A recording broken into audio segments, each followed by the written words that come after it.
Assalamualaikum warahmatullahi ta'ala wabarakatuh.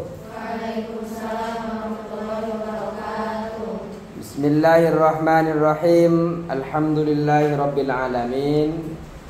Wassalatu wassalamu ala asyrafil anbiya wal mursalin Sayyidina wa habibina wa syafi'ina wa maulana Muhammadin wa ala alihi wa sahbihi ajma'in. Rabbana la ilma lana illa ma 'allamtana innaka antal alimul hakim. Rabbi shrah li sadri wa yassir li amri wahlul 'uqdatam min lisani yafqahu qawli. Amma ba'du. Al-Fatiha hadratin Nabiy Mustafa Rasulullah sallallahu alaihi wasallam wa ala alihi wa ashabihi wa dhurriyyatihi wa usulihi wa furu'ihi wa li mu'allifat al-kitab asy-syaikh wa li jami' masyayikh zakun fi maqasid.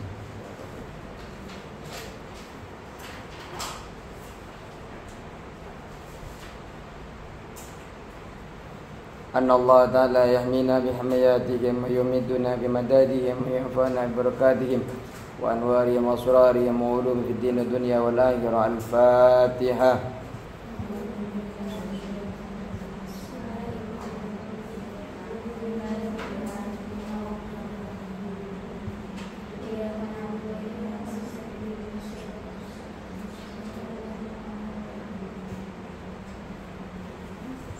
Bismillahirrahmanirrahim. Qala musannif rahimahullahu ta'ala wa nafa'ana bi'ulumi fid dharain amin. Kita nyampe ke hadis 80 siji. Bismillahirrahmanirrahim. Wa an Jabirin, dari Jabir. Wa an Jabirin, dan dari Jabir.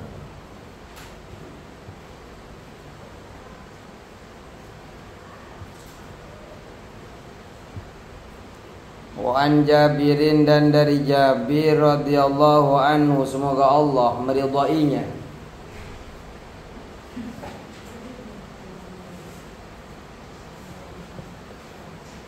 Qala, Jabir berkata. Qala, Jabir berkata atau menyampaikan,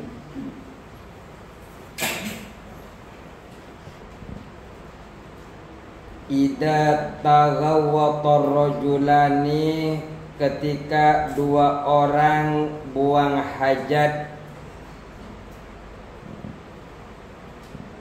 Idza taghawwata ar-rajulani,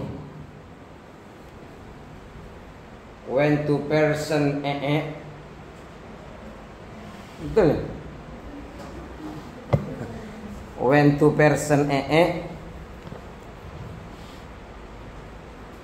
buang hajat, kalau bahasa Inggrisnya apa? Poop. When two person poop, ketika dua orang buang hajat. Apa buang apa? Falyatawara kullu wahidin minhuma. Falyatawara, maka hendak bersembunyi. Falyatawara, maka hendak bersembunyi. Apa maksudnya falyatawara ini? Number 10,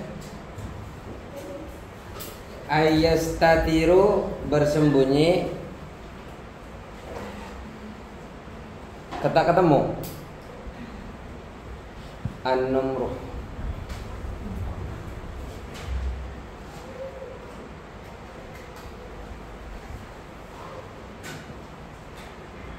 Ayastatiru, yakni ayastatiru, bersembunyi.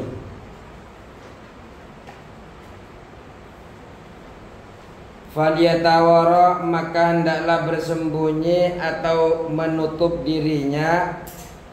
Kullu wahidin, tiap-tiap salah satu minhuma, dari dua rajul, dari dua orang. Falyatawara, maka hendaklah bersembunyi. Kullu wahidin, tiap-tiap orang minhuma dari dua orang itu, rojulani.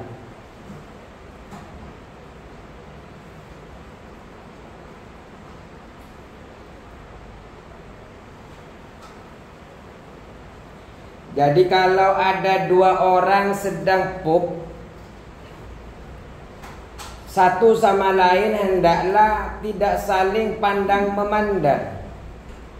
Walaupun kalian satu kamar besti-bestian, ya kalau pup beda cerita. Ngomongnya, ngobrolnya ya wis setelah dari kamar mandi. Biasanya santri itu ngobrol dari asramanya itu dibawa sampai ke tempat mandi. Lagi satunya di kamar mandi seberang, satunya di seberang sambil ngobrol. Itu Ustadz yang ngajar itu diajak Ustadznya diomongin di kamar mandi.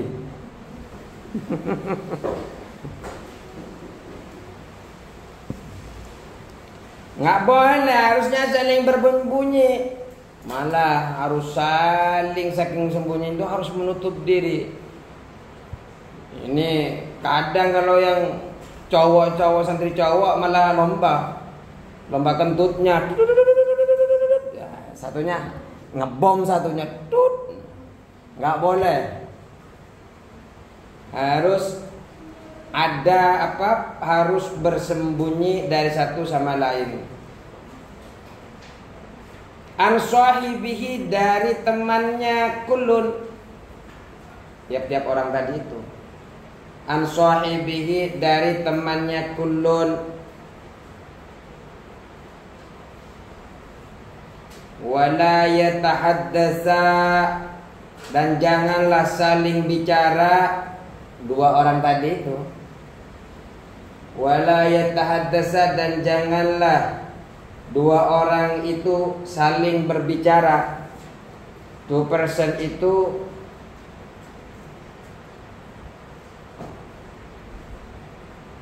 doesn't speak.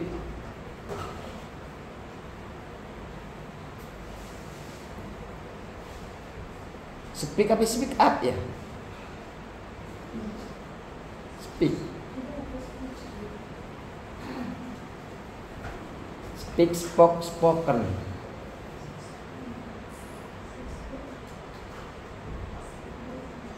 Kalau speech bukan bicara depan itu, depan ngobrol, depan audiens. Speak, spoke, spoken. Jadi jangan sama temennya itu jangan saling ngobrol. Selesaiin dulu nya, pupnya. Setelah itu, wah iya bahasa Inggrisnya sudah. Nanti lagi. Mau speak, mau spoke, mau. Nanti dulu.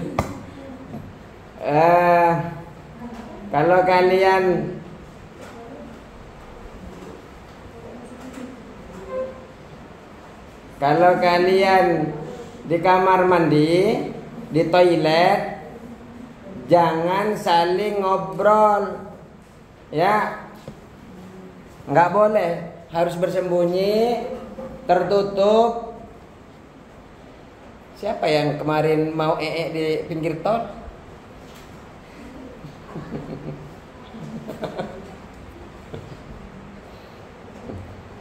Cari yang bersembunyi. Cari yang bersembunyi. Jangan sampai kalian itu perempuan tahan sampai ke rest area. Ya cowok juga jangan juga. Ya perempuan sadis ya kalau pinggir tol. Fa innallaha, maka sesungguhnya Allah yamkutu murka ala dzalika, atas perbuatan itu atau perbuatan tersebut. Allah angry. Angry apa angry sih?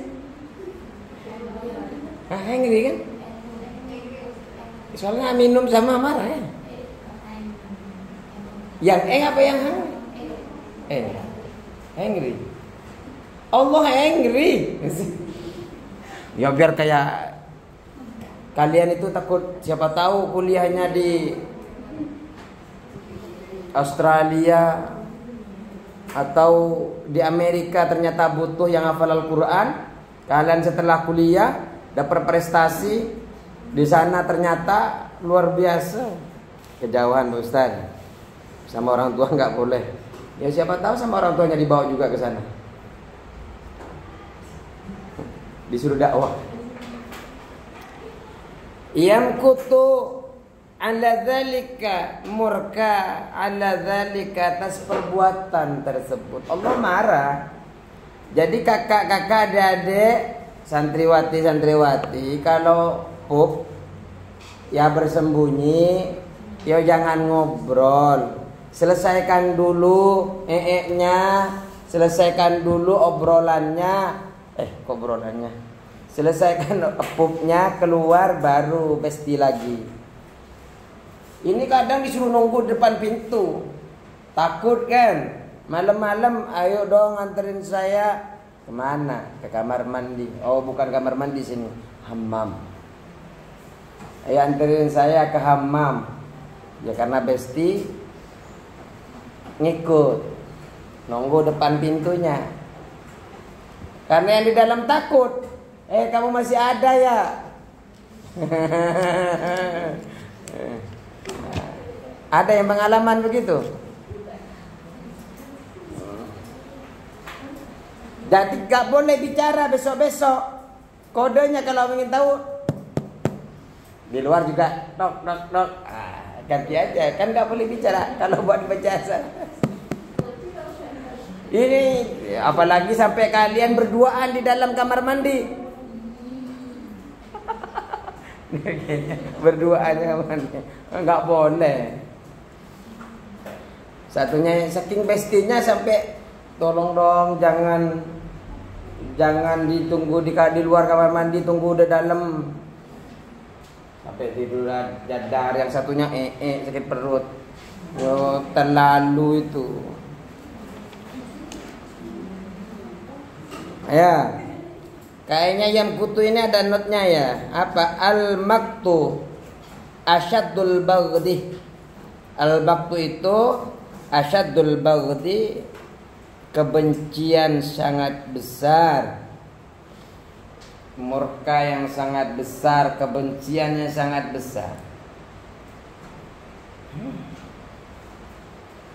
Berarti kalau kalian sama punya suami, jangan ajak ngobrol dulu. Kalau kalian di toilet, satunya di dapur, curhatnya setelah dari toilet. Curhatnya setelah dicotoy.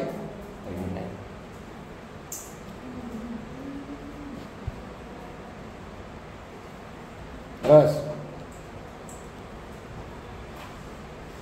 saya lagi mikir, saya ngerjain ini enggak ya? Ngobrol itu saya mikir, ini harus diamalkan. Ilmu yang saya sampaikan itu pertama kali harus saya ngamalin. Makanya saya waktu ngajar Onqudulujen, saya itu setiap Jumat itu 2 tempat ngajar Onqudulujen itu tentang membina keluarga sakinah. Di dalam hadis, di dalam kitab Onqudulujen itu khairukum li ahli. Orang yang paling baik di antara kalian adalah orang yang baik sama keluarganya. Ketika anak saya itu buat marah saya kan mau otomatis mau emosi. Ketika saya mau marah, ingat kepada hadis itu. Khairukum li ahli. Mau marah, turun tensinya. Nah, itu enggak boleh.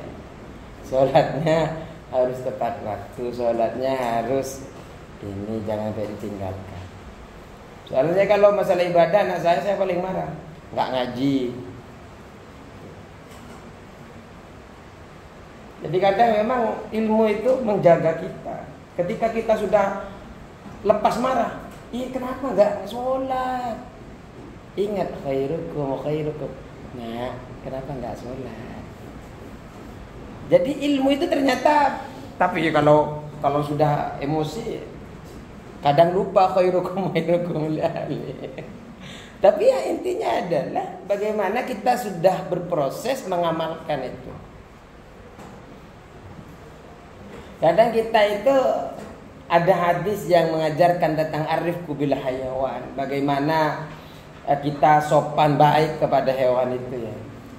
Ada beberapa di dalam kitab Ihya, di dalam kitab-kitab Nasuhin Ibad itu, bagaimana orang wafat itu kemudian dia beramal banyak, tapi dari beberapa amal itu hanya sekian, dia hanya satu amalan yang kemudian dia bisa masuk surga. Banyak amalan, diantaranya ada salah seorang ditanya, ketika wafat ditanya, kamu sebenarnya ditanya, karena kamu itu masuk surga tahu nggak kenapa? Ya karena sama Allah ditanya di dalam akhirat.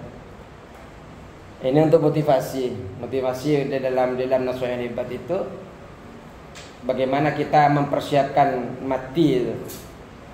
Ditanya, kenapa kamu tahu nggak kenapa kamu bisa masuk surga? Enggak ya Allah, saya nggak tahu. Ya dia jawab gini dulu, ya karena sholat saya. Oh bukan, karena zakat saya bukan, karena perbuatan baik amal-amal apa, karena karya-karya saya bukan. Terus apa kok menyebabkan saya masuk surga? Ternyata kamu itu dulu pernah waktu hujan-hujan, kamu ngelihat satu anak kucing lagi kucing di pasar, karena dia kedinginan, kamu taruh di bagnya, di atasnya, agar dia tidak kedinginan. Dan kamu ridho, senang, ikhlas pada saat itu. Dan ditaruh di tasnya sehingga kucing itu tidak merasa dingin lagi. Amalan itu yang kemudian diterima oleh Allah Subhanahu wa taala. Nah, saya kan juga berpikir, di rumah saya kan banyak semut. Saya itu kadang, kalau saya di kamar mandi kadang itu kan ada semut muter gini. Ini saya kalau mandi nanti kena semut, semutnya kena tsunami. Saya mikir, apakah nanti ini menjadi hisab saya? Tapi kalau kadang yang paling itu nggak tahu, akhir-akhir ini nggak tahu, sebelum-sebelumnya nggak pernah. Entah mungkin magicom saya yang rusak atau bagaimana. Tahu-tahu nasi semut itu datang ke nasi. Awal-awalnya nggak, beberapa tahun ini nggak, cuma ini. Entah itu berasnya yang manis atau apa.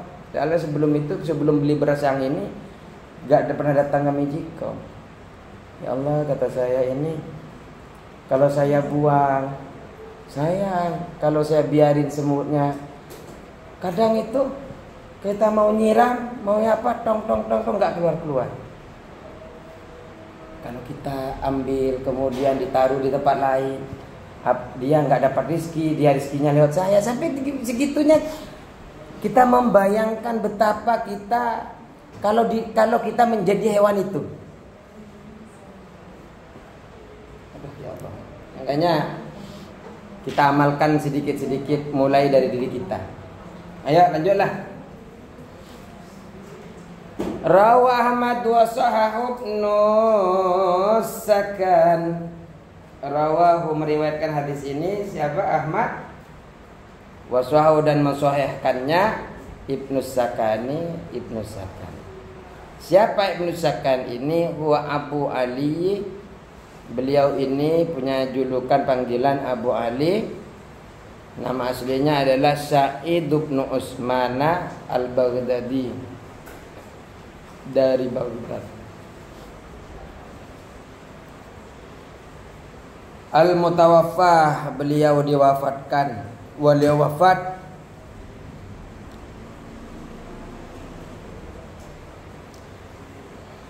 kapan?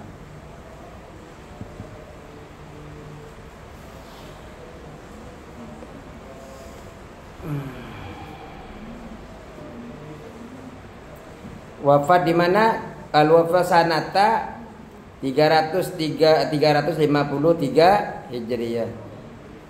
Sanata salasi wa khamsina wa salasimatin min al-hijrah. Atau hijratan. atau minal hijrati. Jadi bisa dipahami ini.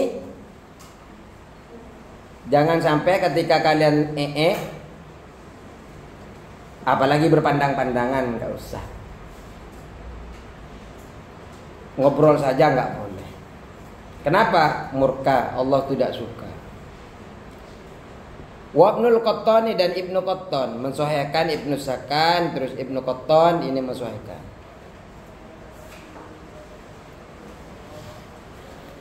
Wa huwa ma'lulun wa huwa, adapun hadis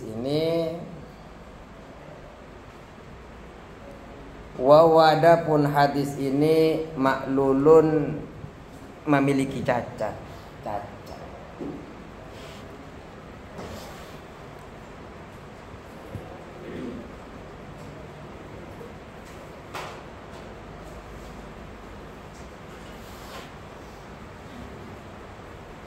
Malu itu termasuk benderanya iman. Ada beberapa bendera atau syiar tanda-tanda daripada kita iman. Di antaranya adalah al-haya, malu. Kalau kalian tidak punya rasa malu, maka perlu dipertanyakan kalian keimanannya kepada Allah, kepada Rasulullah. Dipertanyakan. Kenapa? Orang yang beriman pasti orangnya pemalu.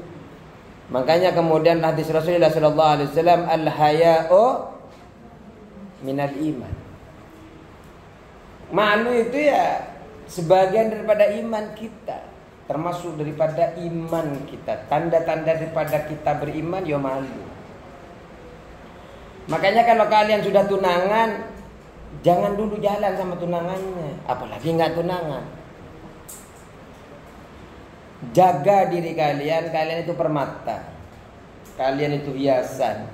Jadilah perhiasan yang mahal.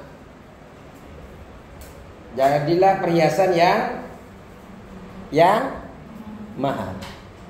Setan itu akan mencoba dari segala hal. Biasanya kalau pulang pesantren, dengar saja cowok-cowok itu kalau kalian itu pulang pesantren, temannya SMP-nya, teman SD-nya, tetangganya apa, kenal di Facebook apa, WA dan sebagainya. Dia kan WA, kamu pulang pesantren ya? Jalan yuk ke taman, jalan yuk ke ini. Karena baru di pesantren, masih imannya kuat akan bilang, maaf ya saya ada kesibukan. Tapi setan tidak berhenti di situ, dia akan nambah lagi dalam WhatsApp-nya.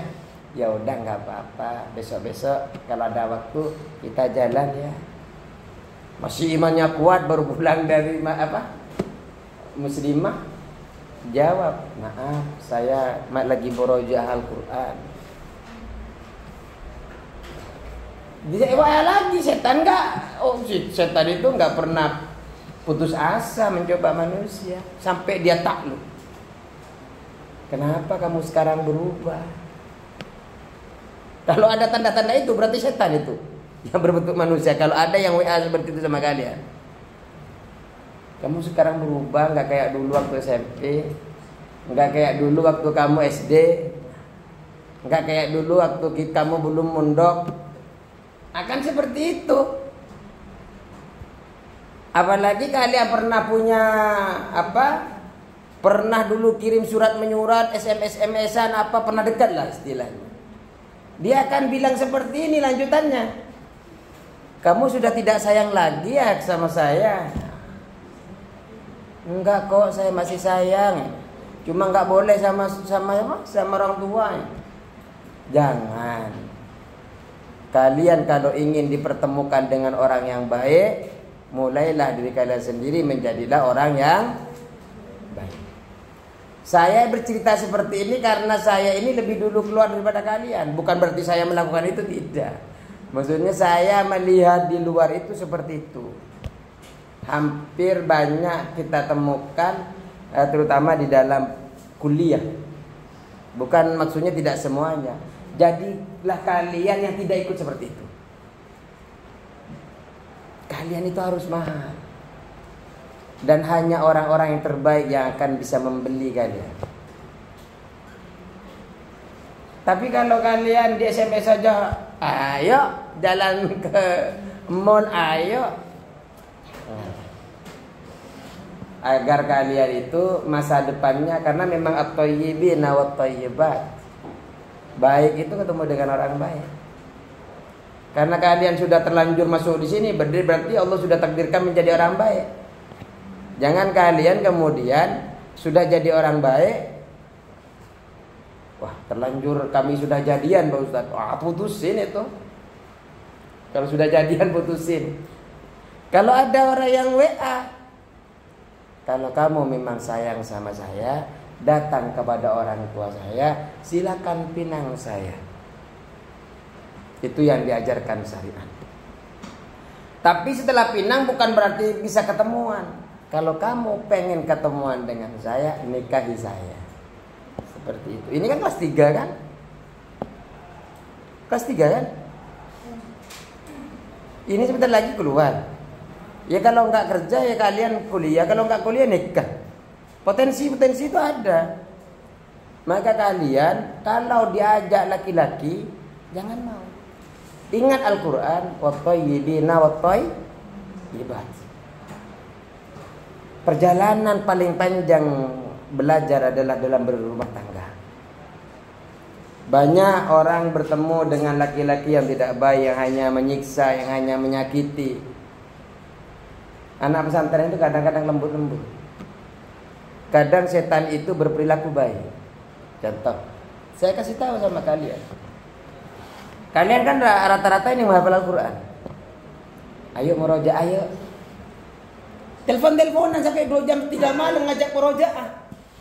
Cowok ngajak murojaah kepada santriwati.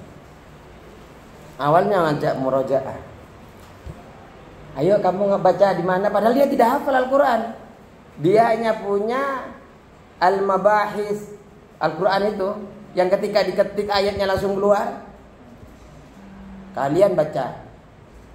Soal saya, kata laki-lakinya.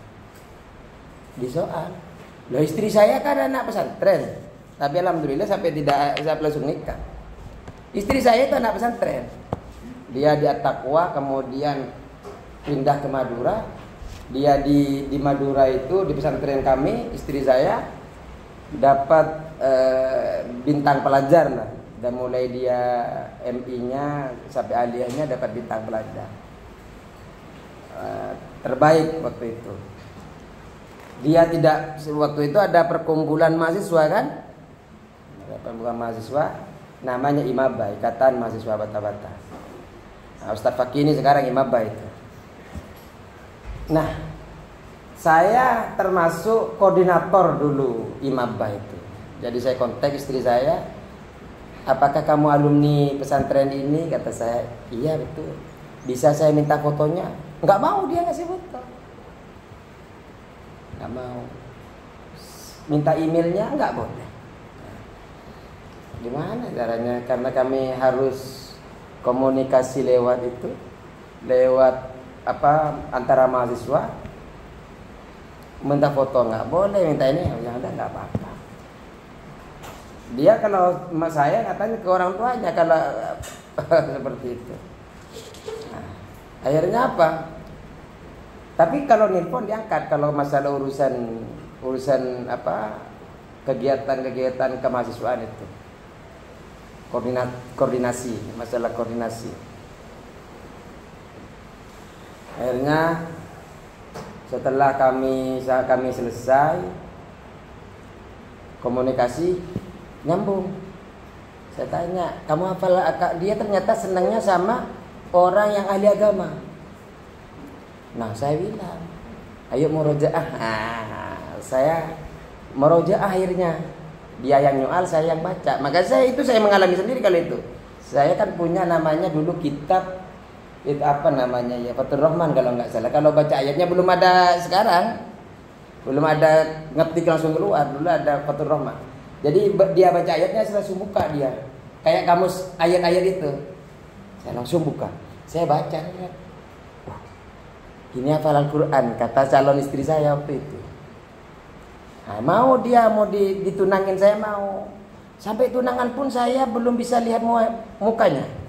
Saya nanya hanya kepada teman-temannya di sekolah, di pondok, ini baik nggak sih? Baik katanya. Kalau nggak baik, nggak cantik, saya nggak jadi, kata saya ke teman. Kebetulan ada di temennya dia dulu di OSIS. Nah, akhirnya baik katanya. Ya, akhirnya terus saya lanjutkan. Setelah berkeluarga, nanya, perasaan dulu bilangnya hafal Al-Quran, kok sekarang kok nggak pernah ngeliat murojaah, kata istri saya. Jangan dia kecewa, ternyata suaminya tidak full hafal Al-Quran. Ya kalau sudah menjadi istrinya kan nggak mungkin gugat cerai saya gara-gara itu. Maka saya, ini manfaatnya adalah saya cerita kepada kalian, takut ada yang ngaku-ngaku hafal Quran seperti saya, karena pengen mendapatkan si dia. Tameng dulu, jangan terima dulu. Kalau memang dia hafal, jangan cuma sertifikat itu bisa dibikin soalnya. Kalau kamu memang hafal Al-Quran, nanti tunjukkan di depan ayah saya, di depan abi saya ikhlas menjadi makmum daripada engkau penghafal Al-Quran. Seperti itu. Jadi kalian itu jangan diberikan janji-janji semu. Ayo.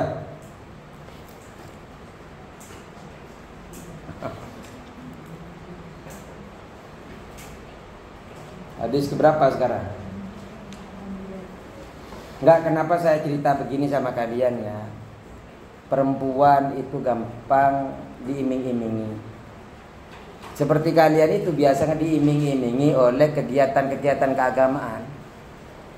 Orang yang ahli di bidang agama, saya mungkin setan pada saat itu. Mengaku hafal Al-Quran, ya karena bukan apa. Saya nggak mengaku hafal Al-Quran, cuma saya ngajak kamu soal saya Al-Quran. Saya tidak bilang hafal Al-Quran.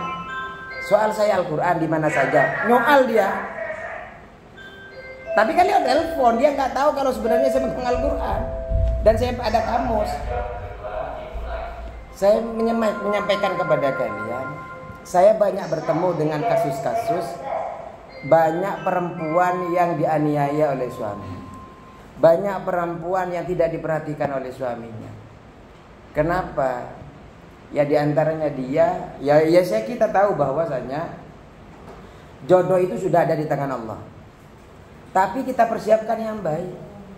Biar kalian ini mendapatkan yang terbaik. Dan kalian jaga kalian kehormatannya kalian. Ya? Oke, sepakat?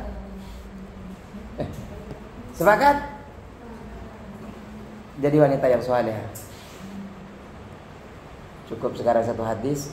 Saya terima kasih banyak.